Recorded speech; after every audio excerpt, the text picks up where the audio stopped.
Hello students, welcome back to YouTube channel step up guidance point.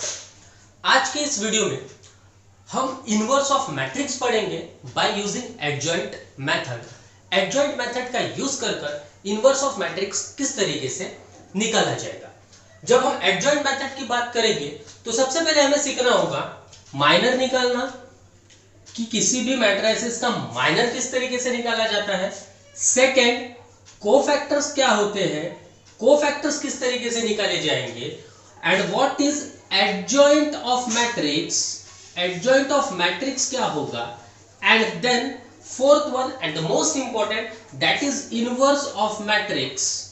Inverse of matrix, ये चार चीजों को मिलाकर हम एडजॉइंट मेथड से मैट्रिक्स का इनवर्स फाइंड आउट कर सकते हैं।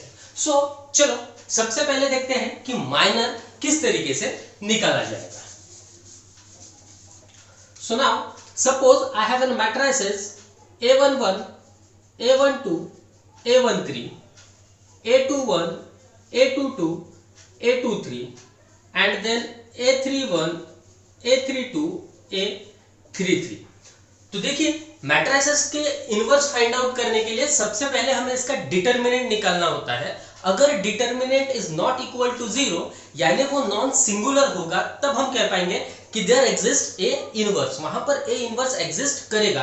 तो सिमिलरली जब भी हम एडजॉइंट मेथड के प्रॉब्लम्स को सॉल्व आउट करेंगे तो सबसे पहले हम डिटर्मिनेंट फाइंड आउट करेंगे और डिटर्मिनेंट से ये चेक करेंगे कि उसमें इनवर्स एग्जिस्ट करेगा या नहीं। And second thing is that कि इनवर्स उसी मैट्रिक्स का निकलता है जब वो स्क्वायर मैट्रिक्स होगा। तो इसलिए हमने ये 3x3 का मैट्रिसेस बनाया हुआ, मैट्रिक्स बनाया हुआ है।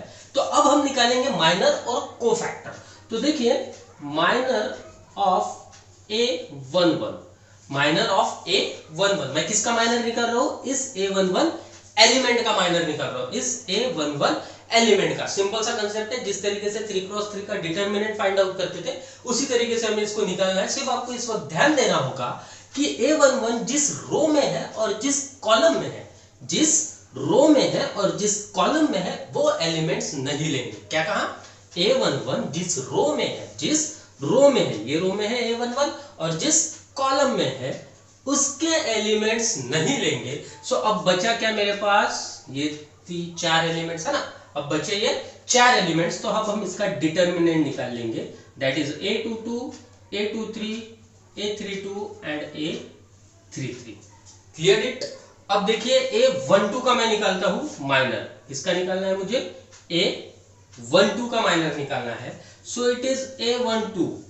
A12 देखिए इस रो में है और इस कॉलम में है ना, फर्स्ट रो में और सेकंड कॉलम में। तो मैं फर्स्ट रो और सेकंड कॉलम के एलिमेंट्स नहीं लेना होगा। तो बचा क्या मेरे पास, इट इज A21, A23 और फिर A31 और A33। इट इज क्लियर कि हमने A12 किस तरीके से लिया। अब देखिए A13 का माइनर मुझे फाइंड आउट करना होगा। तो A13 का minor first row third column, first row और थर्ड कॉलम में से मैं कोई भी एलिमेंट नहीं लूंगा। तो फर्स्ट रो और थर्ड कॉलम को अगर हमने एलिमिनेट कर दिया तो बचा क्या मेरे पास, ये 4 टर्म्स। तो it is A21, A22, A31 और A32। तो इस तरीके से हमें A21, A22, A23, A31, A32, A33 इन सारे इसके माइनर्स फाइंड आउट करने होंगे, सभी के माइनर्स फाइंड आउट करने होंगे। तो ये रहा माइनर, कि माइनर किस तरीके से फाइंड आउट किया जाएगा। माइनर को हम स्मॉल a से डिनोट करेंगे, स्मॉल a से डिनोट करेंगे। तो चलो अब बात करते हैं हम कोफैक्टर की, कि कोफैक्टर क्या होगा, कोफैक्टर कैसा निकलेगा। अब कोफैक्टर निकालने के लिए मुझे क्या करना होगा, -1 i plus j, -1 raised to the power i plus j into minor, into minor. Simple सा, चलो देखते हैं। i प्लस j है ना, i this is my i और ये मेरा j, दैट इज रो और कॉलम के लिए डिनोट हुआ। तो यहाँ पे देखिए अगर मुझे A11 का कोफैक्टर निकालना होगा, A11 का कोफैक्टर निकालना होगा तो -1 1 प्लस 1 करना होगा। मतलब ये कहां से 1 और 1 आया, इस टर्म से, ठीक है, इंटू माइनर की जो भी वैल्यू आएगी इस डिटर्मिनेंट को सॉल्व करने के बाद जो भी वैल्यू आएगी इट इज माय माइनर, उससे मैं मल्टीप्लाई कर लूंगा। सिमिलरली सेकंड टर्म देखते हैं a21, तो -1 1 + 2 सॉरी इट इज 2 + 1 2 + 1 2 + 1, तो ये -1 रेस्ट टू द पावर 3 हो जाएगा, -1 raised to the power 3 into minor. मतलब अगर डायरेक्टली कहा जाए तो कोफैक्टर्स बनाने के लिए, कोफैक्टर मैट्रिसेस बनाने के लिए मेरी जो a11 की जो भी वैल्यू निकलेगी दैट इज 1 + 1 2, मतलब इवन नंबर है तो ये जैसा है वैसा ही रहेगा। 1 + 2 ये ऑड नंबर होगा, 1 + 2 दैट इज 3 ऑड नंबर होगा, तो इसकी साइन चेंज हो जाएगी माइनस में, फिर इसकी साइन जैसी है वैसी, इसकी साइन चेंज हो जाएगी माइनस में, ये प्लस रहेगा, ये माइनस रहेगा, ये प्लस रहेगा, ये माइनस रहेगा, ये प्लस रहेगा। इस तरीके से कोफैक्टर निकाला जाता है। ठीक है, नेक्स्ट एडजॉइंट ऑफ मैट्रिक्स क्या होगा? Adjoint of matrix, adjoint of matrix, adjoint of matrix क्या होगा? That is cofactor. जब मैं ये इसे बना लूंगा दैट इज a11 -1 इंटू 1 + 1 का माइनर, तो इसे मैं डिनोट कर लेता हूँ कैपिटल A से, इसे मैं डिनोट कर लेता हूँ कैपिटल A से, सॉरी इट इज a21। तो इसी तरीके से अब मैंने क्या बना लिया होगा? a11 a21 a31 a21 a22 a23 a31 a32 a33, ये क्या बन गया है मेरा? It is my cofactor. ये क्या है मेरा? कोफैक्टर है। अब एडजॉइंट कैसे निकलेगा? So that is the transpose of cofactor. Adjoint of matrix is transpose of cofactor. ठीक है, adjoint of matrix is a transpose of cofactor. That means इस पे मैं ट्रांसपोज कर दूंगा, तो ट्रांसपोज मतलब row becomes columns and column becomes rows. तो ये है कुछ बेसिक एडजॉइंट ऑफ मैट्रिक्स यानी inverse of matrix by using adjoint method के, कि उसकी मदद से हम किस तरीके से इनवर्स निकाल पाएंगे किसी मैट्रिसेस का। तो कुछ एग्जांपल्स लेते हैं, और ये मैंने ज्यादा डिटेल सिर्फ आपको इसलिए नहीं बताया कि थ्योरेटिकल समझने से अच्छा अगर हम एग्जांपल्स पे समझें तो कॉन्सेप्ट्स और ज्यादा क्लियर हो जाएंगे। तो चलो देखते हैं एक एग्जांपल और उसके मदद से समझते हैं कि इनवर्स ऑफ मैट्रिक्स किस तरीके से निकाला जाएगा। तो मेरे पास एक 3x3 का मैट्रिसेस दिया हुआ है, और जो है a is equal to 1 -1 2 3 0 -2 1 0 and 3, इसका मुझे इनवर्स फाइंड आउट करना है यूजिंग द एडजॉइंट मेथड। अब एडजॉइंट मेथड का इनवर्स फाइंड आउट करने के लिए सबसे पहले मुझे माइनर फाइंड आउट करना होगा, सेकंड स्टेप उसका कोफैक्टर फाइंड आउट करना होगा, थर्ड स्टेप उसका एडजॉइंट फाइंड आउट करना होगा, एंड फोर्थ स्टेप उसका इनवर्स फाइंड आउट करना होगा। तो चलिए देखते हैं कि माइनर, कोफैक्टर, एडजॉइंट और इनवर्स किस तरीके से फाइंड आउट किया जाएगा।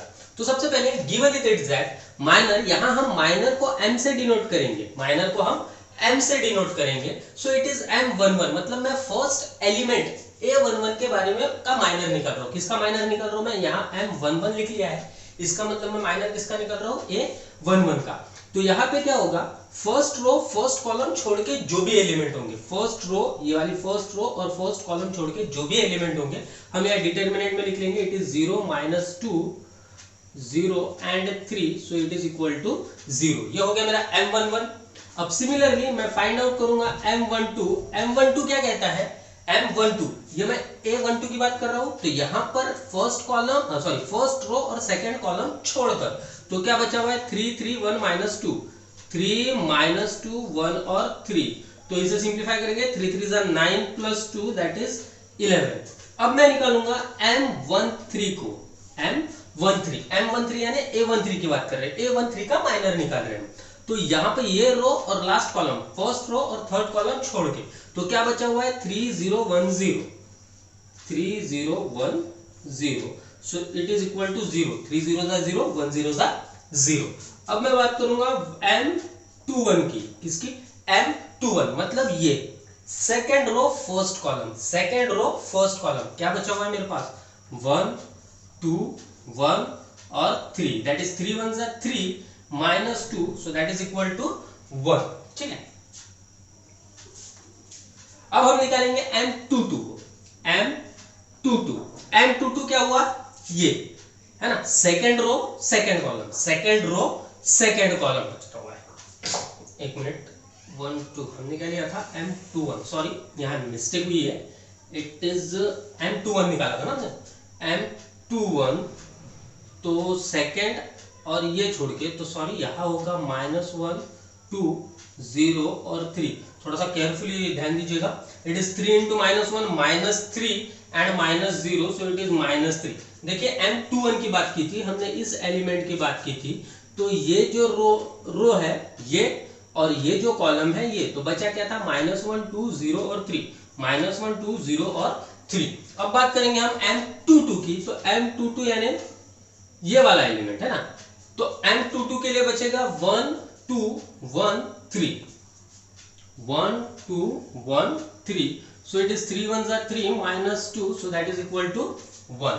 अब हम बात करेंगे M23 की, M23 second row third column. देखिए ये नहीं लेना है मुझे और ये नहीं लेना है, तो अब बचा क्या, 1 -1 1 0, 1 -1 1 0, so that is 1 into 0 0, minus of -1 यानी +1, तो ये भी कितना जाएगा, +1। कैलकुलेशंस थोड़ा सा केयरफुली करिए यहाँ पे, सो इट इज -2, ठीक है। अब M31 निकालना होगा मुझे, M31 यानी अब देखिए यहाँ पे first column third row, first column third row, बचा क्या मेरे पास, -1 2 0 -2 है ना, -1 2 0 -2, so -1 into -2 is 2 and 2 minus 0 is 2, ठीक है।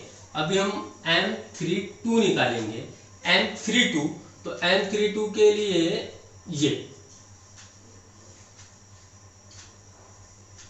अब देखिए फिर क्या बचा, 1 2 3 -2, 1 2 3 और -2, so it is -2 -6, so it is -8, -1 into -2 that is -2, -3 to the 6, -2 -6 that is -8, और लास्ट अब बचा हुआ मेरे पास M33, तो M33 यानी ये वाली टर्म है ना, ये तो रो रहेगी, ये कॉलम की बात करेंगे, तो अब क्या बचा, 1 -1 3 और 0, 1 -1 3 और 0, so that is 1 into 0 is 0, 0 -3 यानी यहाँ पे आ गया +3। तो चलिए ये तो हमने माइनर निकाल लिया, अभी हमने क्या निकाल लिया, माइनर। अब कोफैक्टर क्या कहता था कि कोफैक्टर होता था -1 raise to the power i plus j into minor. अभी i plus j क्या होता था, दैट वन i, और ये क्या होगा मेरा j, मतलब एलिमेंट्स के जो टर्म्स होंगी उनकी बात करेंगे, तो इसका cofactor therefore CF is equal to A11, cofactor को हम डिनोट करेंगे A11 से, A11 is equal to -1 raise to the power 1 plus 1 into 0 and that is equal to 0। ध्यान दीजिए यहाँ पर फिर से एक बार, कोफैक्टर, हम कोफैक्टर को डिनोट करेंगे कैपिटल A से, A11 is equal to -1 1 plus 1 i plus j, 1 plus 1 कहाँ से लिया हमने, ये 1 plus 1, तो इट इज 1 plus 1 यानी 1 का स्क्वायर हो गया, -1 का स्क्वायर हो गया 1, और 1 into 0 that is equal to 0।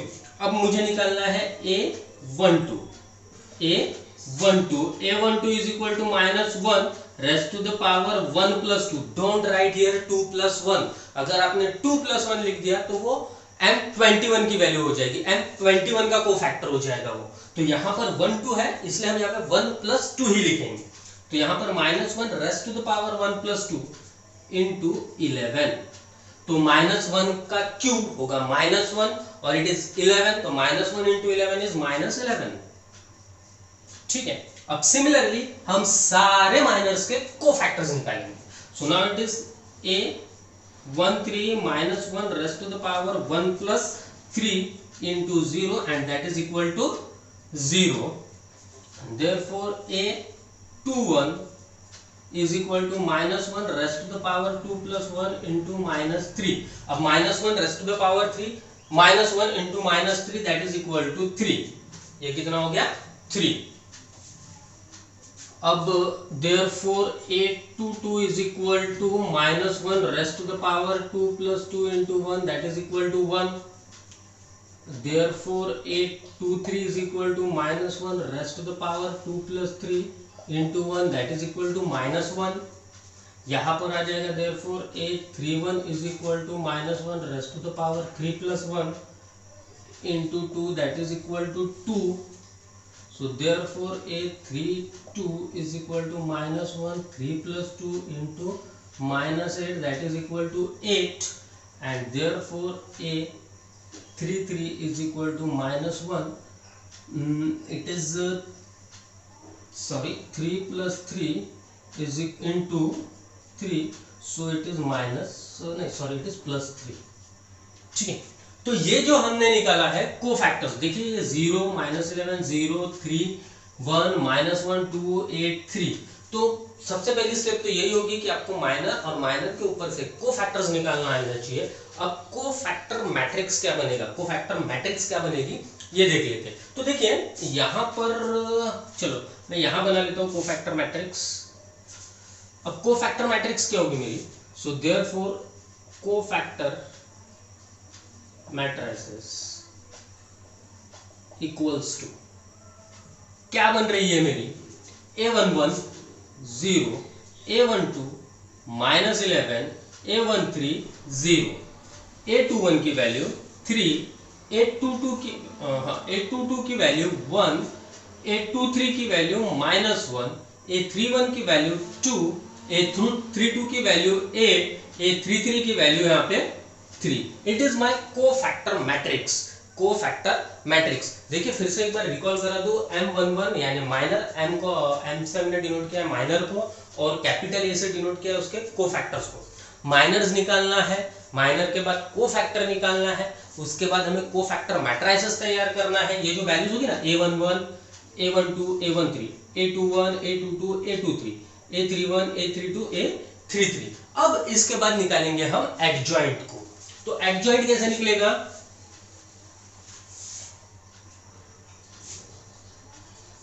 Adjoint is equal to transpose of given matrices. ये जो मैट्रिसेस निकला, कोफैक्टर मैट्रिसेस निकला हुआ है, इसका ट्रांसपोज हो जाएगा. एडजॉइंट क्या होगा, जो कोफैक्टर मैट्रिसेस निकला हुआ है उसका ट्रांसपोज हो जाएगा. तो ट्रांसपोज मतलब क्या, तो रो कन्वर्ट होते हैं कॉलम्स में और कॉलम्स कन्वर्ट होते हैं रोज में. So it is as like rows change होंगे कॉलम्स में और कॉलम्स चेंज होंगे रोज में. तो ये देखिए क्या हो जाएगा, 0 -11 0 0 -11 0, यहाँ पे आ जाएगा 3, यहाँ पे आ जाएगा 2, 1 -1 8 and 3. That is my adjoint. ये मेरा क्या हो गया है, एडजॉइंट हो गया है. ठीक है, अब हर मैट्रिसेस को solve out, inverse find out करने के लिए सबसे पहले हमें डिटरमिनेंट फाइंड आउट करना होता था. तो सॉरी इस एग्जांपल में हमने डिटरमिनेंट फाइंड आउट नहीं किया था. चलो डिटरमिनेंट फाइंड आउट कर लेंगे. तो यहां पर अब ये हो गया मेरा adjoint. Then now inverse of given matrix, that is A inverse is equal to 1 upon determinant of A into adjoint A. A inverse कैसे निकलेगा, that is the formula, A inverse is equal to A upon determinant 1 upon A determinant into adjoint A.